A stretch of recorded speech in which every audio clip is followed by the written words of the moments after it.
Welcome to another episode of SNES Chronicles, an epic tour through all the games of the system by release date. And another action RPG, Lagoon. I'm glad this came out close to Ys 3, because I will be drawing a lot of comparison.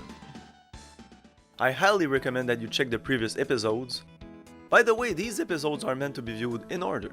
I will sometimes make references to past games, and since I covered them by release date, it just makes sense. And now, what about this game? Lagoon got a lot of inspiration from Ys 1 and 2.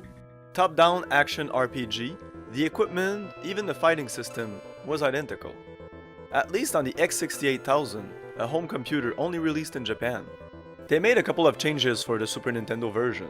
In these games you would usually just bump into an enemy to attack. But in the SNES version they changed it so you slash your sword like pretty much every game. All in all, it's a Ys clone. It's interesting that for the third installment of Ys, they decided to go with a side view instead and change up a couple of things. Both of them start with a little cinematic introduction.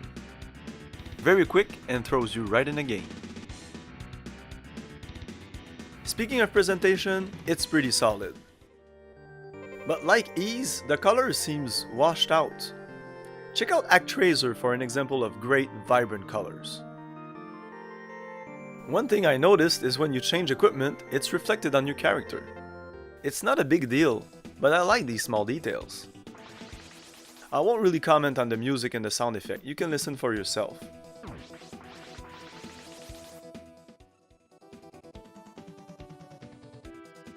So the gameplay is quite different from Ys 3, but like I said, pretty much the same as the first two Ys. Top-down, Zelda-like combat and exploration. The big problem here is since they changed it from automatic attack to manual, combined with a really short sword, more like a knife, means hitting your enemy without being hit yourself can be pretty challenging. That's where spells come in very handy. I really use them a lot. I hated using the sword. And unlike most RPGs, your magic and life meter will regenerate when you stand still. Extremely useful. More games should have done that. Nowadays it's common, but then it really wasn't. And it eliminates the need to constantly run off to town to get healed up. An excellent feature. Can't praise it enough. It also means you can use magic without worrying of not having any more when the time comes. You can also jump. Some part of the map will require you to jump from platform to platform, but jumping over enemy projectiles is also useful. There's also characters that will follow you and you'll have to bring them to certain places. And they follow you decently enough. Which I was surprised since I don't recall seeing that often in that era. Doesn't really bring that much to the game, but it's a neat addition. I liked it. I have to talk about the magic system, since it's pretty original for the time. You have types of magic, but you can combine them with a staff to get cool combinations of spell and power.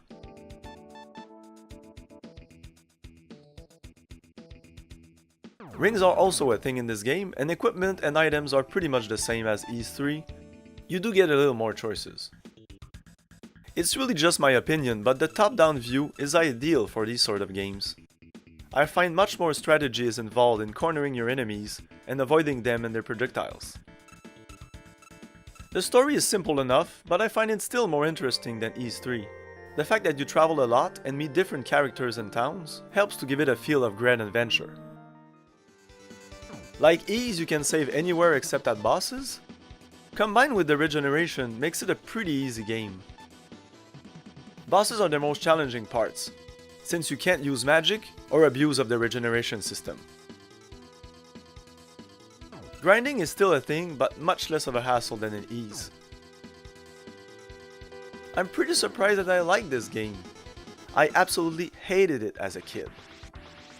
Especially the length of the sword. It killed it for me. I had played better games and could just not stand it. I'm sure I didn't use enough magic, and just using the sword will get you mad. Ys at the time just seemed better. After playing both back to back, I much preferred this. I was even eager to get back to it, which was not the case for Ys 3. A top-down perspective combined with a flexible magic system, regeneration to avoid trips back to town, a world to explore with multiple towns and somewhat decent story. Of course, this is no Final Fantasy. But for a quick action RPG, it's decent enough.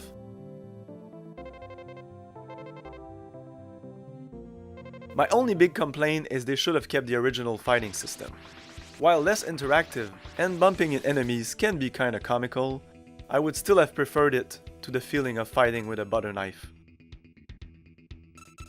I liked it, and I know I'm in the minority here, but I gave it a chance and was not disappointed. See you soon, and remember, have fun. Peace!